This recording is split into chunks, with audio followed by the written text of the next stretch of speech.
Selamat datang di channel Alur Donghua. Sebelum menonton, silahkan subscribe, biar Mimin tambah semangat update-nya.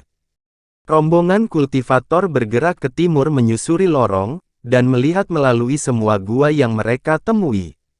Untuk berhati-hati, 3 dari mereka akan mencari sementara 2 dari mereka akan tetap di belakang dan menjaga terowongan, mencegah kuda Umbrayin melarikan diri. Tidak lama kemudian, rombongan tiba di mana kultivator Yuan menemukan kuda itu, sebuah gua kecil yang biasa. Kali ini, wanita berjubah hitam dan Bai Yaoyi menjaga terowongan saat yang lain masuk ke dalam. Ketika masuk, mereka menemukan sesuatu yang aneh. Tidak hanya angin yin yang sangat lemah, tetapi mereka merasa hangat dan nyaman. Ada juga pasir lembut dan tumpukan batu giok hangat yang langka di sudut. Ada juga aroma samar yang tertinggal di udara yang menyerupai campuran kayu cendana dan obat-obatan. Setelah diperiksa lebih dekat, mereka juga menemukan jejak di tanah yang menyerupai kuku kuda tetapi beberapa kali lebih kecil. Ini benar-benar kuda Umbrayin. Dengan jejak kaki dan wewangian, Pak Tua Fu menggosokkan kedua tangannya dengan penuh semangat. Dengan sedikit cahaya merah bersinar dari wajahnya, kultivator Yuan berkata, karena saudara Fu mengatakan ini, itu pasti benar. Mari kita kejar, jalan ke depan tidak terlalu lebar. Meskipun mungkin ada bercabang lebih jauh di dalam terowongan, selama kita perlahan melacaknya, pada akhirnya kita akan memaksanya untuk muncul. Pak Tua Fu mengangguk, ya, itu masuk akal. Kami akan. Tiba-tiba, dia terganggu oleh suara ledakan, dan bumi di bawah menjadi goyah saat gua berguncang dengan raungan yang ganas. Dalam panik, tubuh mereka bersinar saat melesat ke arah kebisingan. Dalam sekejap mata, mereka mengikuti jalan mereka datang. Kedua wanita itu melihat ke depan dengan kaget saat langkah kaki yang menggelegar mengguncang tanah. Setiap langkah semakin brutal seolah sumbernya semakin dekat. Raungan yang mencengangkan kemudian terdengar.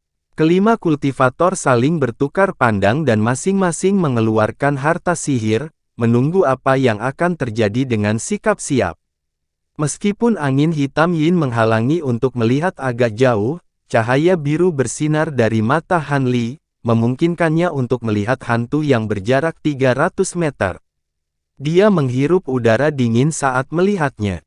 Itu adalah serigala besar yang ditutupi bulu hijau. Tingginya 10 meter dengan kepala seukuran bangunan kecil, dan mata merah besar. Keempat cakarnya setajam pisau, memotong tanah dengan setiap langkahnya. Tapi yang paling mengkhawatirkan bagi Han Li adalah api mayat hijau yang akan keluar dari mulutnya setiap kali dibuka. Setiap kali api hijau menyentuh dinding es, akan meninggalkan alur yang dalam dan tidak rata yang bersinar dengan cahaya hijau. Seekor serigala mayat. Nama itu tiba-tiba muncul di benak Han Li, tetapi mayat serigala biasa seharusnya hanya hantu biasa, bahkan serigala mayat yang lebih besar seharusnya tidak sebesar ini. Ukuran tipis monster ini jauh di luar jangkauan yang terekam dan memiliki aura yang sangat menakutkan. Saat dia hendak memperingatkan 4 lainnya, matanya tiba-tiba melihat sesuatu yang terkubur di kepala serigala besar itu. Itu, kuda Umbrayin. Apa maksud saudara Han? Terkejut, Pak Tua Fu menoleh untuk melihat Han Li. Hantu tangguh di depan kita dan kudanya bersama-sama, jawab Han Li singkat. Kuda Umbrayin. Yang lain mengungkapkan kegembiraan ketika mereka mendengar ini. Mereka samar-samar bisa melihat serigala raksasa melalui angin yin saat itu. Meskipun tidak dapat memahami bentuk aslinya, besarnya monster itu menyebabkan hati mereka bergetar, dan kegembiraan di wajah dengan cepat menghilang. Wanita berjubah hitam dengan cemberut menjentikkan jarinya, melepaskan lebih dari 10 bola cahaya putih. Bola-bola itu tidak mengenai serigala besar itu tetapi malah terbang ke atas, dan meledak tinggi di udara. Cahaya putih menyilaukan menerangi terowongan dan membuat mereka melihat wujud serigala yang menyeramkan. Wajah mereka tanpa sadar berubah. Mengingat pengalaman yang luas, mereka semua tahu betapa hebatnya musuh ini. Tapi saat itu, mereka juga melihat sesuatu yang putih tergeletak di atas kepala serigala. Meskipun setengah terendam bulu, tampaknya itu adalah kepala kuda putih dengan mata hijau. Semuanya, berhati-hatilah. Kita tidak bisa membiarkan kuda Umbra Yin melarikan diri. Mayat serigala ini pasti menjadi varian binatang. Meskipun akan merepotkan, itu seharusnya menjadi tugas yang mudah bagi kami berlima untuk membunuhnya. Rekan Taois Bai, Anda bertanggung jawab untuk menangkap kuda Umbra Yin. Dengan mengatakan itu, Pak Tua Fu menamparkan kantong penyimpanan dan melepaskan rantai yang bersinar dengan cahaya hitam. Itu terbang ke depan dan melilit serigala raksasa seperti ular.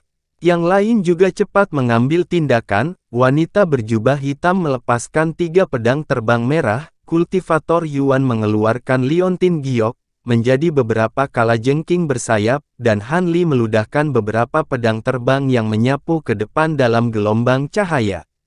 Selama waktu ini, Bai Yaoi membalik tangannya dan memanggil jaring tembus pandang.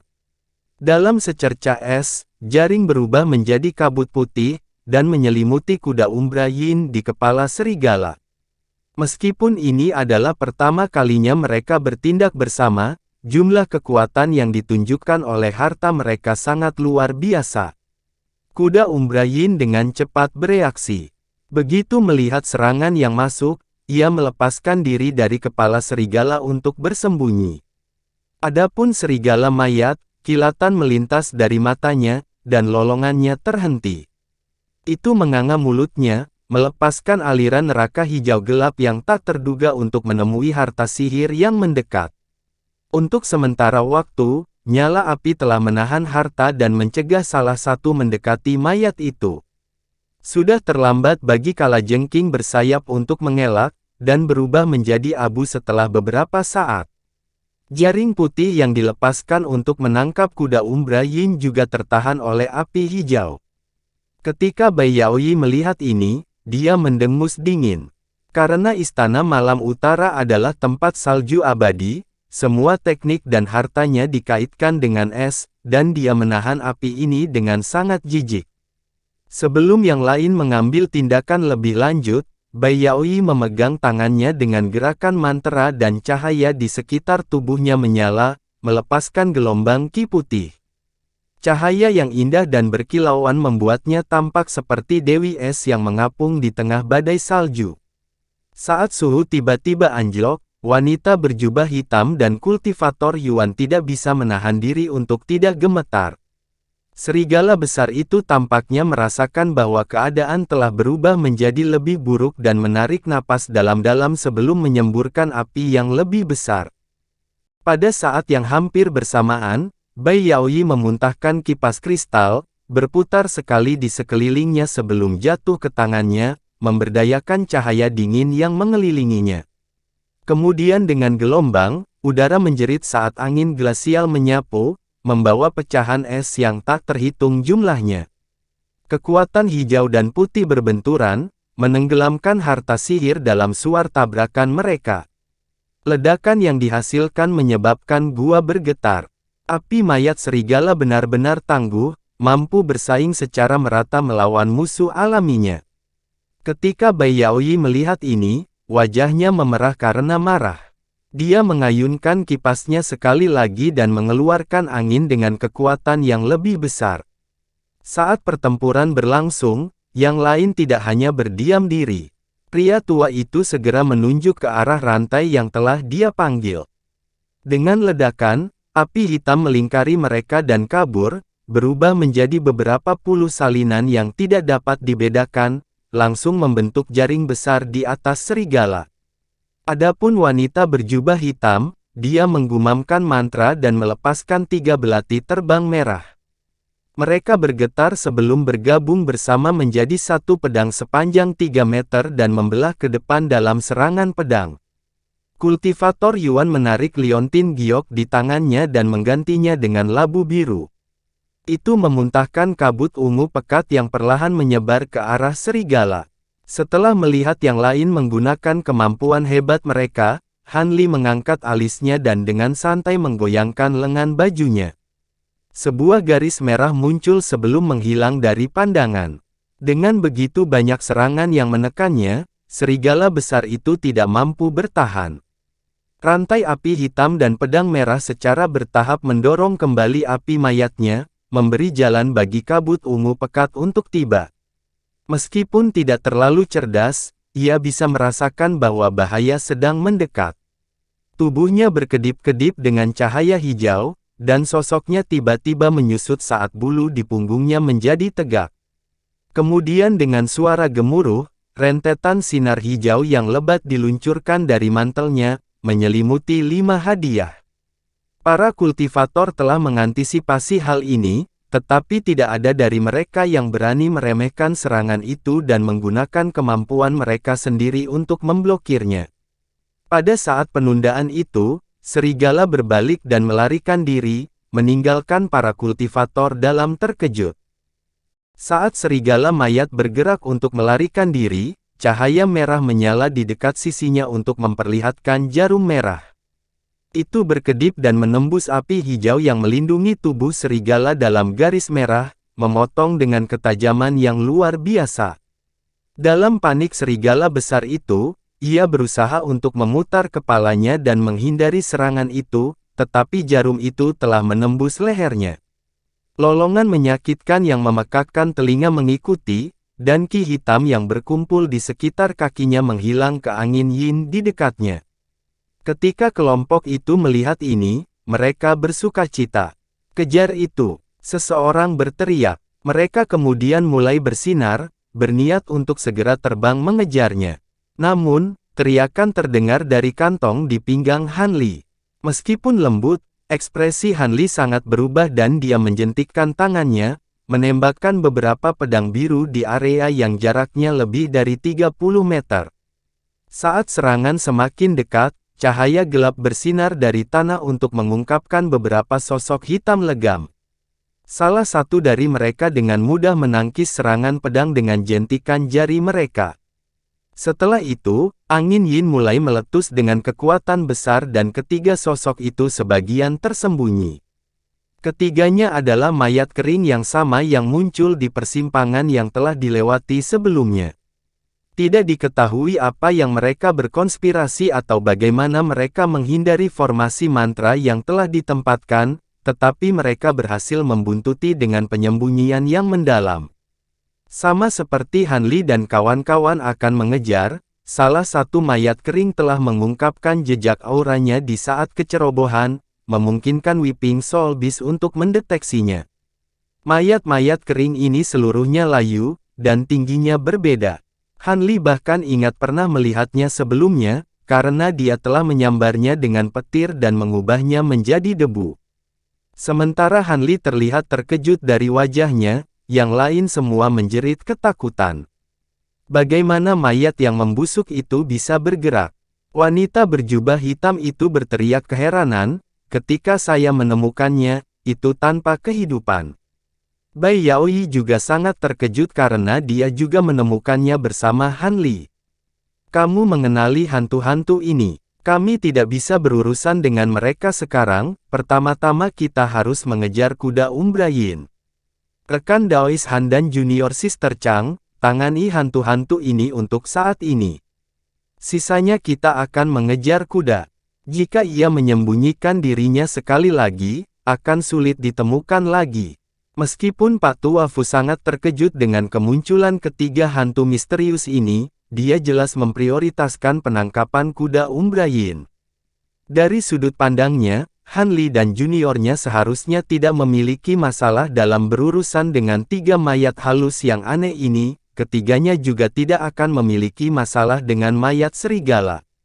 Tak satu pun dari anggota lain yang mengajukan keberatan.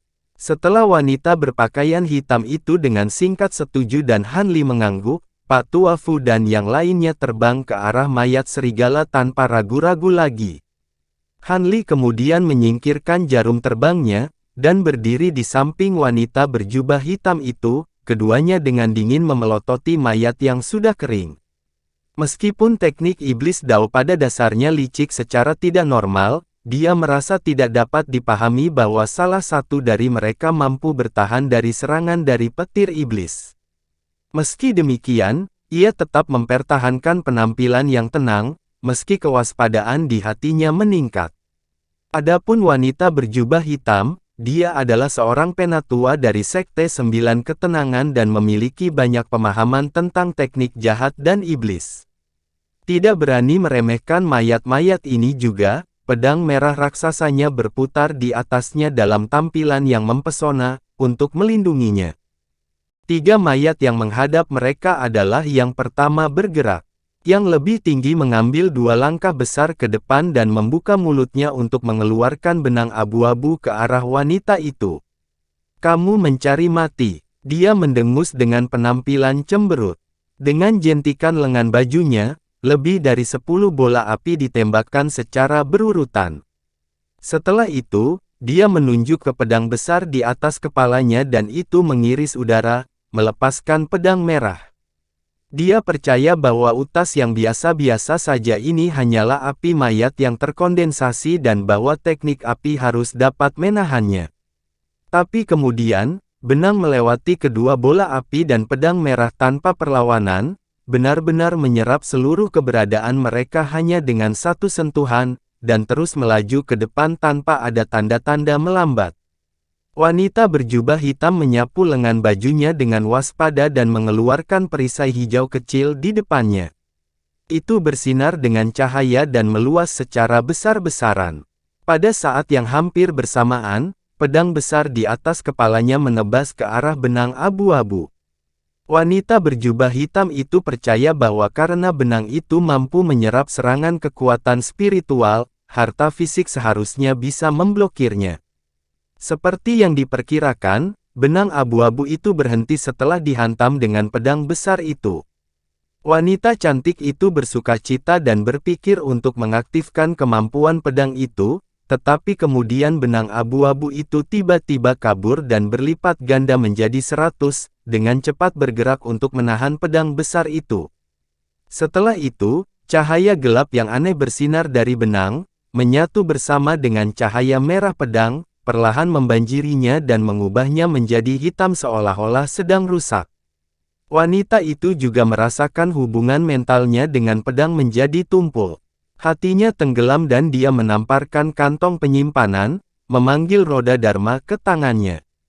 Tapi sebelum dia bisa menggunakannya untuk membebaskan pedangnya, guntur terdengar, diikuti oleh sambaran petir yang menyilaukan. Panah emas menghantam benang abu-abu dengan amarah yang bergemuruh dan membebaskan pedang merah besar itu. Terima kasih banyak, Saudara Han. Wanita itu buru-buru mengucapkan sebelum membentuk gerakan tangan dan menarik kembali pedangnya ke lengan bajunya setelah terbelah menjadi 3 garis merah.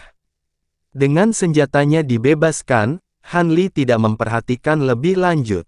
Sebaliknya, dia menatap udara dengan cemberut. Utas abu-abu yang telah dia sebarkan terkondensasi kembali ke bentuk aslinya hanya setelah penundaan singkat. Adapun 2 mayat kering lainnya, mereka belum mengambil tindakan apapun. Ketika wanita berjubah hitam melihat ini, ekspresinya menjadi tidak sedap dipandang, tetapi dia terus melihat benang abu-abu di udara. Ini bukan ki mayat biasa, tapi ki mayat Baleful. Mungkinkah ini 3 hantu iblis? Dia berteriak dengan kulit yang sangat pucat. Baleful Korski. Han Li menemukan nama itu familiar dan setelah beberapa saat berpikir, dia mengingatnya disebutkan dalam Great Development Treasure Scriptures. Ekspresinya goyah untuk sementara waktu. Ini adalah kemampuan hebat dari Dao Hantu yang hanya bisa disaksikan oleh beberapa kultivator. Seperti yang tersirat dari namanya, Baleful Korski awalnya adalah ki mayat, tetapi menyatu dengan kebencian yang tersisa dari kematian baru, itu dikenal sebagai ki yang sangat buruk. Baleful Korski dikatakan sangat sulit untuk diproduksi, minimal membutuhkan mayat kultivator formasi inti bersama dengan kondisi lain yang tidak diketahui. Ketika terbentuk, dikatakan abadi, dan mampu menyerap elemen ki dan merusak berbagai harta sihir. Seperti yang diharapkan untuk salah satu kemampuan terbesar dari iblis Dao, itu sangat sulit untuk dihadapi. Namun, dia belum pernah mendengar tentang Ghost Vintred sebelumnya, tetapi mengingat bahwa itu dibuat dari bale Volkorsky, tidak heran itu sangat merepotkan. Sepertinya petir iblis miliknya mampu membubarkannya tetapi tidak memusnahkan sepenuhnya. Saat pikiran-pikiran ini melintas di benaknya, ketiga mayat itu secara bersamaan mengangkat tangan dan menjentikkan jari mereka, masing-masing melepaskan benang abu-abu. Wanita berjubah hitam itu terengah-engah dan melepaskan roda dharma dari tangannya, melantunkan serangkaian pembangkitan. Roda itu berputar di udara dan bersinar dengan cahaya 7 warna, menutupi Han Li dan dirinya dalam penghalang. Cahaya 7 warna, harta Buddha. Han Li telah mengangkat tangannya dengan busur petir yang menyala di antara mereka, tetapi ketika dia melihatnya mengambil tindakan, dia berhenti dengan sedikit terkejut. Benang-benang itu kemudian mengenai penghalang 7 warna tetapi semuanya ditolak sepenuhnya. Han Li tidak heran dengan keefektifan penghalang itu. Karena teknik Buddhis dikhususkan untuk menahan Ghost Dao, bahkan sesuatu yang sekejam Ghost Vintred seharusnya tidak dapat menembus cahaya Buddha dalam sekejap. Tapi yang mengejutkan Han Li adalah sesepuh sekte jahat bahkan memiliki harta Buddha. Ketiganya tidak menghentikan serangan setelah melihat benang ditolak. Jari-jari mereka bergerak dan benang abu-abu yang tak terhitung jumlahnya mulai terbentuk di udara dan menenun lapisan benang yang tak terhitung jumlahnya di atas penghalang 7 warna, seolah berniat menjebak keduanya di dalamnya. Kilatan dingin melintas dari mata Han Li dan dia mengatupkan kedua tangannya, mengangkatnya untuk melepaskan 2 busur padat petir emas pada penghalang cahaya yang melindungi mereka. Saat retakan keras terdengar, jaring petir muncul di permukaan penghalang dan langsung melarutkan benang abu-abu. Ketiga mayat itu sepertinya tidak peduli saat melihat ini. Mereka hanya menembakkan lebih banyak Ghost Vintreds dari tangan dan mengembalikan bentuk ki abu-abu yang telah tersebar. Rekan Taoist Chang, buka. Dengan mengatakan itu, guntur terdengar dari punggung Han Li, memperlihatkan sepasang sayap perak. Dia berpikir untuk membujuknya sebaliknya, tetapi setelah melihat sayapnya, dia segera mengucapkan mantra dan membuat celah yang bagus di penghalang. Sayapnya mengepak dan dia menghilang dalam kilatan cahaya perak. Ketiga mayat itu tiba-tiba berhenti saat melihat ini dan mulai melihat sekeliling. Kemudian, cahaya melintas sekali lagi beberapa meter di belakang mereka untuk mengungkapkan Han Li. Mayat-mayat itu langsung menjentikkan jari dan menembakkan lusinan benang abu-abu ke arahnya. Han Li tidak berusaha menghindar dari jarak jauh, malah membuka mulutnya untuk memuntahkan 3 garis emas ke arah masing-masing mayat.